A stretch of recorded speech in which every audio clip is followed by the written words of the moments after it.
Okay, so right now what we're going to talk about here is our box joints. So if you're making the boxes, one of the requirements is that one of those boxes use what's called box joints or finger joints, where the two pieces of wood are going to overlap like this to make our joint in the corner.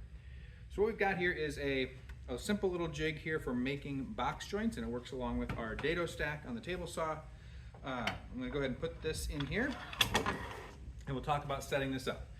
At this point, I've already cut the two sides of my boxes. So like this is going to be my long side, this is going to be my short side. You would need all four, of course. And I would already want to have cut any groove for a bottom or a top that I'm going to put in this. I'm just doing this as an example, so we're not going to see that part. Make sure when you grab this this jig, it is set to 0 degrees. If it's off a little bit, it will really mess things up, and it'll mean we have to make another one of these. I'm going to want to set my blade height to match my thickness of my wood, and actually probably just a little bit taller. So when I bring this up, I want my blade just barely sticking up above my workpiece. That's going to make those fingers stick past the end of my box, but I can sand those off when I'm ready to do that. Then, the way this works is pretty straightforward. I'm going to start with my piece of wood pressed up against this little stop and against the back of my fence here. And I'm going to run it through the dado stack. If it's a smaller piece and we need to keep a clamp on this, that's a good option too. Make sure you're using a little clamp so it's not huge in the way. But I'm pretty confident with my hands here. That's about a 6-inch gap going on the diagonal there, that I'm good to go. So I'm going to turn on my table saw, run this over the blade one time.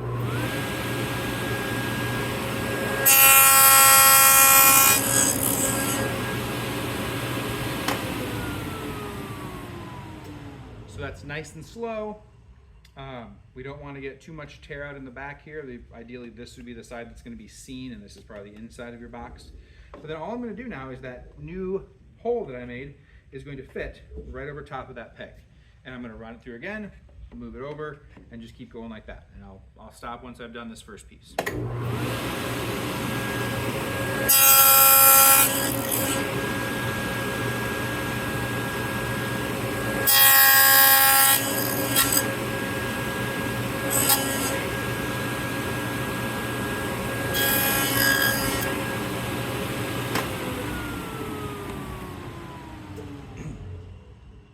So on that very last pass through, you probably noticed it didn't do a whole lot. We still need to do that because I need to make sure that my finger, my last little finger there, is still the right width. So I've got all this done. At this point, this is the top of my box, this is the bottom. So what I'm going to do is, when I put this piece, this is going to match up. I can't do it the exact same way or I'm going to end up with the same pieces that don't overlap. What I'm going to do instead, I'm going to take this piece, this is the top of my box, and I'm going to put it right over top of my finger there, and I'm going to put the top of my box right next to it. And I'm going to run these two pieces through like that right now.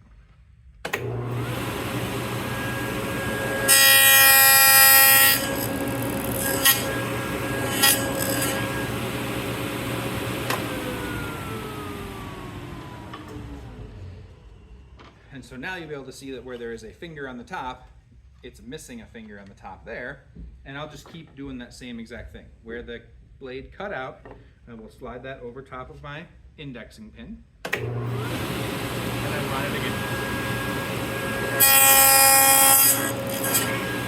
Slide it over, run it again. Slide it over, run it again.